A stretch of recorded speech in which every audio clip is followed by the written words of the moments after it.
How to get melted plastic out of oven.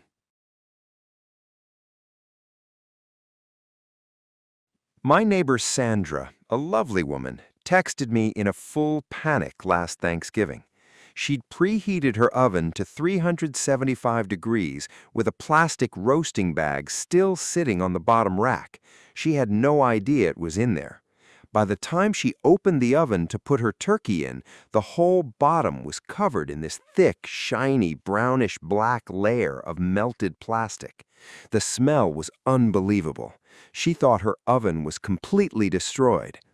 I went over, walked her through exactly what I'm about to show you, and 45 minutes later, her oven was clean, her turkey went in, and dinner was served on time.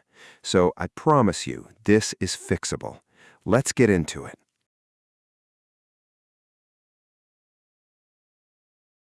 Welcome to Best Choices. This video will tell you how to cooling the plastic and using heat to remove the plastic. Now, let's get started. Method 1. Cooling the plastic.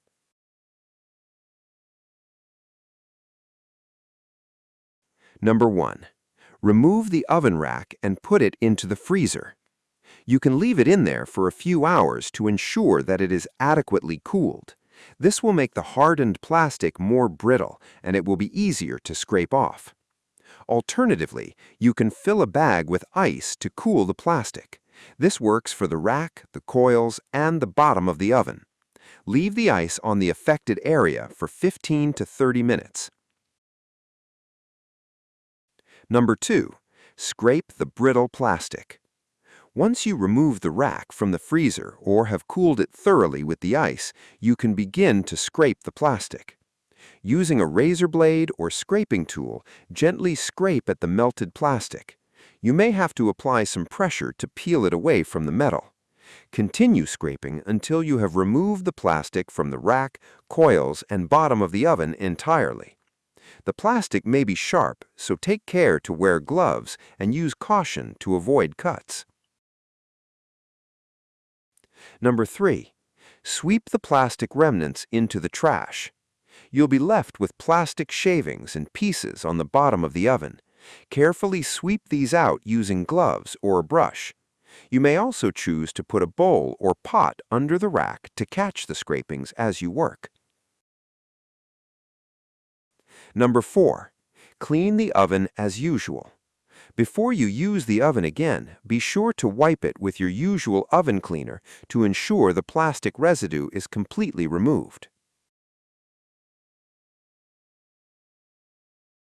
Did this video help you? Let's comment below, yes or no.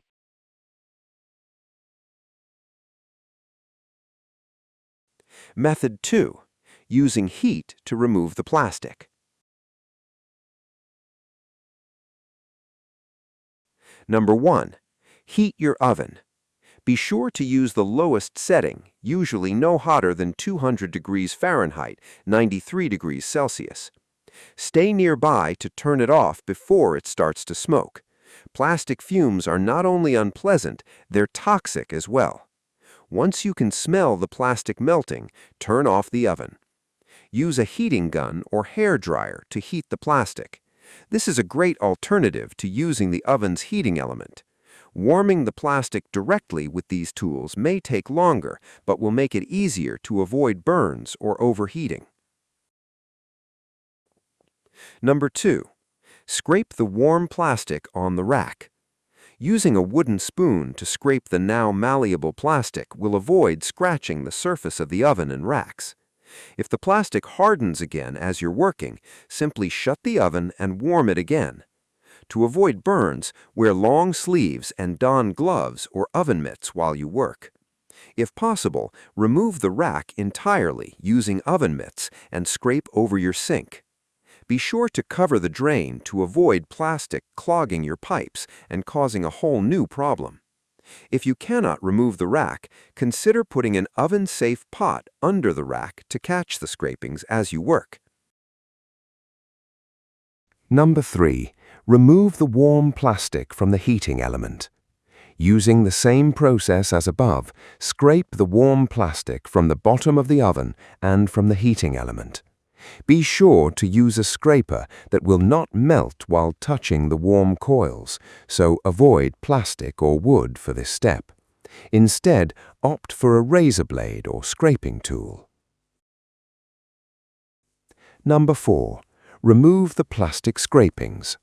Ensure the oven and heating element are completely cool before you start this step. Use gloves or a brush to avoid cutting yourself on the potentially sharp plastic. Number 5. Wipe the oven clean. Using your regular oven cleaner, wipe out any of the remaining residue before using it to cook.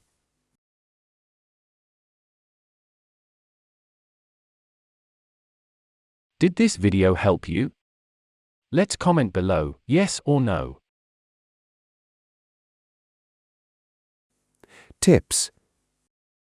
Number 1. Remove the racks first. Always take out your oven racks before you start. You will have much better access and you can clean the racks separately in your sink with dish soap and a brush. 2. Identify your plastic type. Thin, clear plastic, wrap, bags, responds best to the freeze method. Thick, rigid plastic, containers, lids, usually needs the warm scrape. Knowing which you have saves you 20 minutes. 3. Use a razor blade scraper for glass doors. If plastic dripped onto your oven door's glass, a purpose-made razor blade scraper held at 45 degrees gets it off cleanly without scratching. Never use steel wool on glass. 4. Ventilate, even with cold methods. Even when scraping cold plastic, open a window. Residual burnt plastic smell is stubborn. Fresh airflow during cleaning speeds up odor removal significantly. 5. Do a burn-off test when done. After cleaning, run the oven empty at 350 degrees Fahrenheit with windows open. If you smell burning plastic, there's still residue. If you smell nothing, you're completely clean. Warnings. 1. Never use the self-clean function to burn off plastic. This is the mistake Sandra almost made. Self-clean cycles run at 900 degrees. Burning plastic at that temperature releases a wave of toxic fumes into your home.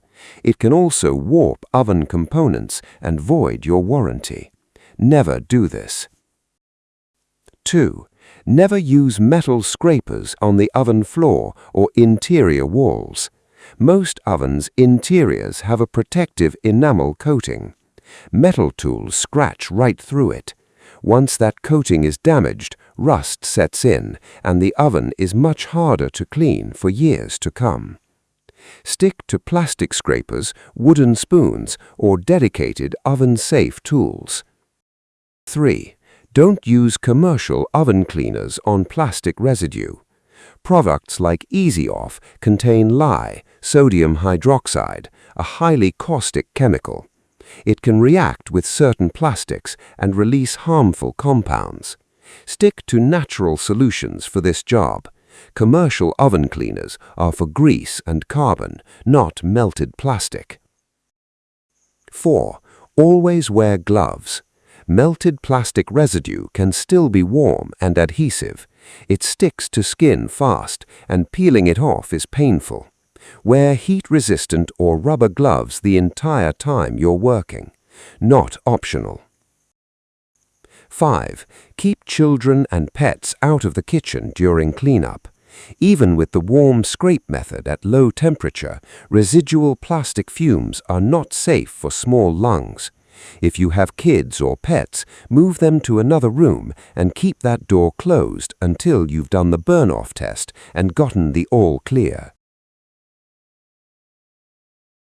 Did this video help you? Let's comment below, yes or no.